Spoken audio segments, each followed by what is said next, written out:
ಸಾರಿಗೆ ನೌಕರರ ಮುಷ್ಕರ ವಾಪಸ್. ಮುಷ್ಕರ ಮಾಡದೇ ಇರಲು ಸಾರಿಗೆ ನೌಕರರ ನಿರ್ಧಾರ.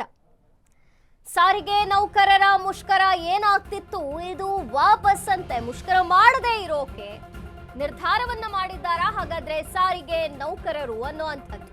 ಸಾರಿಗೆ ಮುಷ್ಕರ ಬೇಡ ಅಂತ ನೌಕರರು ಅಭಿಪ್ರಾಯ ಪಡ್ತಿದ್ದಾರೆ. ರಾಜ್ಯ ಸರ್ಕಾರಕ್ಕೆ 10 ದಿನಗಳ ಡೆಡ್ಲೈನ್ ಅನ್ನುವಂಥದ್ದು. ಮಾರ್ಚ್ 2ರವರೆಗೆ ರಾಜ್ಯ ಸರ್ಕಾರಕ್ಕೆ ಗಡುವನ್ನ ನೀಡಲಾಗಿದೆಯಂತೆ.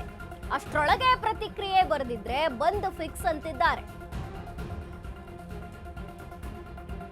ಮುಷ್ಕರವನ್ನ ವಾಪಸ್ ಪಡೆಯಬೇಕು ಅಂತಂದ್ರೆ ಸರ್ಕಾರ ತನ್ನ ಗಡುವಿನ ಒಳಗೆ ಇದ್ದ ಬೇಡಿಕೆಗಳನ್ನ ಈಡೇರಿಸಬೇಕು ಅನ್ನುವಂಥದ್ದು. ಸಾರಿಗೆ ಮುಷ್ಕರ ಬೇಡ ಅಂತ ನೌಕರರು ಅಭಿಪ್ರಾಯ ಪಡ್ತಿದ್ದಾರೆ. ಆದ್ರೆ ರಾಜ್ಯ ಸರ್ಕಾರಕ್ಕೆ 10 ದಿನಗಳ ಡೆಡ್ಲೈನ್ ನೀಡಿದ್ದಾರೆ. ಮಾರ್ಚ್ 2ರವರೆಗೆ ರಾಜ್ಯ ಸರ್ಕಾರಕ್ಕೆ ಗಡುವು ನೀಡಿದ್ದಾರೆ. ಅಷ್ಟರೊಳಗೆ ಪ್ರತಿಕ್ರಿಯೆ ಬರದೇ ಇದ್ರೆ ಬಂದ್ ಫಿಕ್ಸ್ ಅಂತಿದ್ದಾರೆ ಸಾರಿಗೆ ನೌಕರರು. ಮುಷ್ಕರ ಮಾಡದೇ ಇರಲು ನಮ್ಮ ಬೇಡಿಕೆಗಳನ್ನ ಈಡೇರಿಸಿ, 38 ಹಿಂಬಾಕಿ ಏನಿದೆ ತಿಂಗಳುಗಳದ್ದು ಅದನ್ನ ವಾಪಸ್ ಕೊಡಿ ಅನ್ನುವಂಥದ್ದು. ಜೊತೆಗೆ ವೇತನ ಪರಿಷ್ಕರಣೆ, ಸಾಕಷ್ಟು ಬೇಡಿಕೆಗಳನ್ನ ಇಟ್ಟಿದ್ರು. ಈ ಎಲ್ಲ ಕಾರಣಕ್ಕೂ ಈ ಮುಷ್ಕರವಾಗುತ್ತಿತ್ತು. ಒಂದು ವೇಳೆ ಮುಷ್ಕರ ಪಡೆಯೋದೇ ಆದ್ರೆ ಸರ್ಕಾರಕ್ಕೆ ಈಗ ಡೆಡ್ಲೈನ್ ಅನ್ನ ಕೊಟ್ಟಿದ್ದಾರೆ. ಮಾರ್ಚ್ 2ರವರೆಗೆ ಗಡುವನ್ನ ವಿಧಿಸಿದ್ದಾರೆ. ಅಷ್ಟರೊಳಗೆ ಸರ್ಕಾರದಿಂದ ತಮಗೆ ಬೇಕಾದಂತಹ ಪ್ರತಿಕ್ರಿಯೆಗಳು ಸಿಗಬೇಕು, ಇಲ್ಲ ಅಂದ್ರೆ ಬಂದ್ ಫಿಕ್ಸ್ ಆಗತ್ತೆ. ಜೊತೆಗೆ KSRTC ಇರಬಹುದು, BMTC ಇರಬಹುದು, ಯಾವ ಬಸ್ಗಳು ಬೀದಿಗಿಳಿಯೋದಿಲ್ಲ, ರಸ್ತೆಗಿಳಿಯೋದಿಲ್ಲ ಅಂತಿದ್ದಾರೆ. ಮುಷ್ಕರ ಮಾಡದೇ ಇರೋಕೆ ತಮ್ಮ ಬೇಡಿಕೆಗಳು ಏನಿದೆಯೋ ಸರ್ಕಾರ ಅದನ್ನ ಈಡೇರಿಸಬೇಕು. ಒಂದು ಹಂತದಲ್ಲಿ ಸಾರಿಗೆ ಸಿಬ್ಬಂದಿ ವರ್ಸಸ್ ಸರ್ಕಾರ ಅನ್ನುವಂತೆ ಆಗಿತ್ತು. ಯಾಕೆಂದ್ರೆ ಈ ಕಡೆ ಸರ್ಕಾರವು ತನ್ನ ಮಣಿತಿಲ್ಲ ಅನ್ನುವಂತಹ ನೀತಿ ಧೋರಣೆಯನ್ನ ತೋರಿತ್ತು. ಈ ಕಡೆ ಸಾರಿಗೆ ಸಿಬ್ಬಂದಿಗಳು ಕೂಡ ಪಟ್ಟು ಹಿಡ್ಕೊಂಡು ಕೂತಿದ್ರು.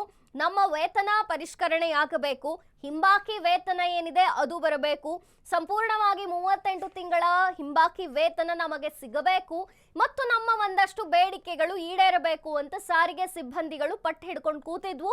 ಜೊತೆಗೆ ಸಾರಿಗೆ ಸಂಘಟನೆಗಳು ಕೂಡ ಸರ್ಕಾರದ ವಿರುದ್ಧವಾಗಿಯೇ ನಮ್ಮ ಬೇಡಿಕೆಗಳನ್ನ ಈಡೇರಿಸಿ ಅಂತ ಪ್ರತಿಭಟನೆಗೆ ಇಳಿದಿತ್ತು. ಈಗ ಮುಷ್ಕರ ವಾಪಸ್ ಅನ್ನುವಂತಹ ಪ್ರಸಂಗ ಉಂಟಾದರೆ, ಮುಷ್ಕರವನ್ನ ಮಾಡದೇ ಇರೋಕೆ ಒಂದು ವೇಳೆ ಸಾರಿಗೆ ನೌಕರರು ನಿರ್ಧಾರ ಮಾಡಿದ್ದೇ ಆದರೆ ಖಂಡಿತವಾಗಿಯೂ ಈಗ 10 ದಿನಗಳ ಗಡುವನ್ನ ನೀಡಿದ್ದಾರೆ ಸರ್ಕಾರಕ್ಕೆ. ಅಷ್ಟರೊಳಗೆ ಸರ್ಕಾರ ಸರಿಯಾದಂಥ ಅವರಿಗೆ ಬೇಕಾದಂಥ ಪ್ರತಿಕ್ರಿಯೆಯನ್ನ ಕೊಡಬೇಕು. ಇಲ್ಲವಾದಲ್ಲಿ ಬಂದ್ ಮತ್ತೆ ಮುಂದುವರಿಯುತ್ತೆ, ಮುಷ್ಕರ ಮತ್ತೆ ಫಿಕ್ಸ್ ಅಂತಿದ್ದಾರೆ. ಜೊತೆಗೆ ಅಫ್ಕೋರ್ಸ್ ಸಾರಿಗೆಯ ವ್ಯವಸ್ಥೆ ಏನಿದೆ, KSRTC ಬಸ್ಗಳಿರ್ಬೋದು, BMTC ಬಸ್ಗಳಿರ್ಬೋದು, ಯಾವುದೂ ಕೂಡ ಸಂಚಾರಕ್ಕೆ ಇಳಿಯೋದಿಲ್ಲ ಅನ್ನುವಂಥ ಪರಿಸ್ಥಿತಿ ಉಂಟಾಗುತ್ತೆ. ಆಲ್ಮೋಸ್ಟ್ 10ರಿಂದ 11 ದಿನಗಳ ಒಳಗೆ ಭವಿಷ್ಯ ನಿರ್ಧಾರವಾಗಬೇಕು. ಅಧಿಕೃತ ಮಾಹಿತಿ ಏನು ಅಂತ ಗೊತ್ತಾಗುವಂತಹ ಸಮಯ ಇದು. ಬೇಡಿಕೆ ಏನಿದೆ, 38 ತಿಂಗಳ ವೇತನ ಬಾಕಿ ಮತ್ತು 24 ಏನು ವೇತನ 4 ವರ್ಷಗಳ ಒಪ್ಪಂದ ಆಗಬೇಕಾಗುತ್ತೆ. ಅದಕ್ಕೆ ಅವರು ಕರೆದು ಒಂದು ನಿರ್ದಿಷ್ಟವಾದಂತಹ ಒಂದು ತೀರ್ಮಾನಕ್ಕೆ ನಾವು ಮತಕ್ಕೆ ಇಲ್ಲ ಪಕ್ಷದಲ್ಲಿ ನಾವು 2ನೇ ತಾರೀಕಿಂದ 2ನೇ ತಿಂಗಳೇ ನಾವು ಪೂರ್ತಿಯಲ್ಲಿ ಇರುವಂತಹ ತೀರ್ಮಾನವನ್ನ ನಾವು ತೆಗೆದುಕೊಂಡಿದ್ದೇವೆ.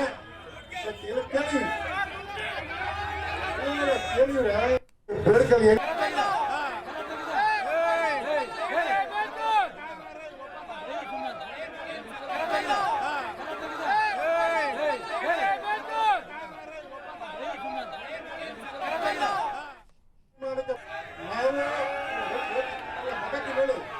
ಇಲ್ಲ ಪಕ್ಷದಲ್ಲಿ ನಾವು 2ನೇ ತಾರೀಕಿಂದ 2ನೇ ತಿಂಗಳೇ ನಾವು ಪೂರ್ತಿಯಲ್ಲಿ ಇರುವಂತಹ ತೀರ್ಮಾನವನ್ನ ನಾವು ತೆಗೆದುಕೊಂಡಿದ್ದೇವೆ.